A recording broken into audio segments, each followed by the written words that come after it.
Jihadi కార్యకలాపాల్లో మహిళలను భాగస్వాములు చేసేందుకు ఖవాతీన్ పేరిట ప్రత్యేక విభాగం. సామాజిక మాధ్యమాల ద్వారా మహిళల్ని ఉచ్చులోకి లాగే ప్రయత్నం. ఇన్ఛార్జిగా హైదరాబాద్ యువతి సైదా బేగం. విజయవాడ ఉగ్రలింకుల కేసులో బయటపడిన కొత్త కోణాలివి. యువతను జిహాదీ వైపు మళ్లించడంలో 6 విదేశీ హ్యాండర్ల పాత్ర ఉన్నట్లు ఆంధ్రప్రదేశ్ కౌంటర్ ఇంటెలిజెన్స్ సెల్ గుర్తించింది. విజయవాడ ఉగ్రమూలాల కేసు దర్యాప్తులో సంచలన విషయాలు వెలుగులోకొస్తున్నాయి.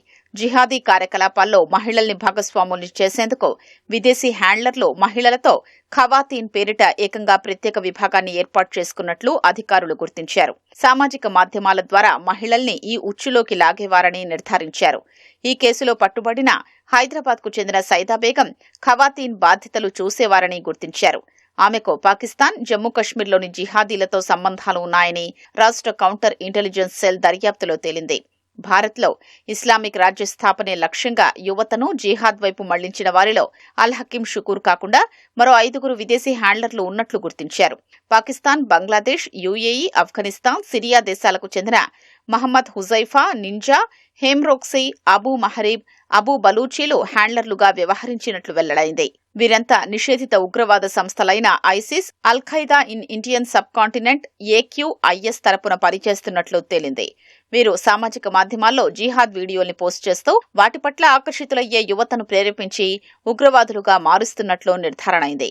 ఈ క్రమంలోనే విజయవాడకు చెందిన మహమ్మద్ రహమతుల్లా షరీఫ్ సహా మిగతా నిందితులంతా కలిసి 40కి పైగా ఇన్స్టాగ్రామ్ ఖాతాల ద్వారా పాకిస్తాన్, ఆఫ్ఘనిస్తాన్, సిరియాల్లోని విదేశీ హ్యాండ్లర్లతో నిత్యం సంప్రదింపులు కొనసాగిస్తున్నట్లు వెలుగు చూసింది.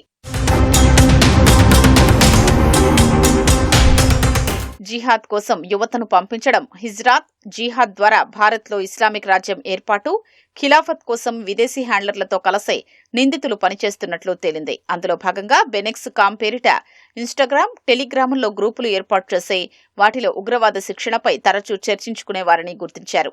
ఆ గ్రూపులో సభ్యులుగా ఉన్న వారితో సహా మరికొందరిని ఉగ్రవాద శిక్షణలో చేరారని విదేశీ హ్యాండ్లర్లు ప్రేరేపించినట్లు గుర్తించారు.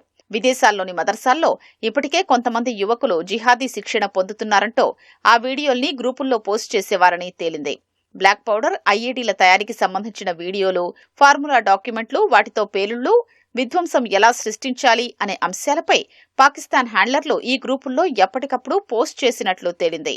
వీటితో పాటు ఆయుధాల వినియోగం, స్నిఫర్ రైఫిల్స్ వాడకం తదితర అంశాలపై ఈ గ్రూప్లోనే శిక్షణ అందించేవారని గుర్తించారు. ఈ గ్రూప్లోని మరికొందరు సభ్యులు భారత్ త్వరలో ఇస్లామిక్ రాజ్యంగా మారబోతోందంటూ సామాజిక మాధ్యమాల్లో విస్తృత ప్రచారం చేసేవారని తేలింది. బైక్లపై ఇస్లామిక్ స్టేట్ జెండాలు కట్టుకుని తిరిగినట్లు గుర్తించారు.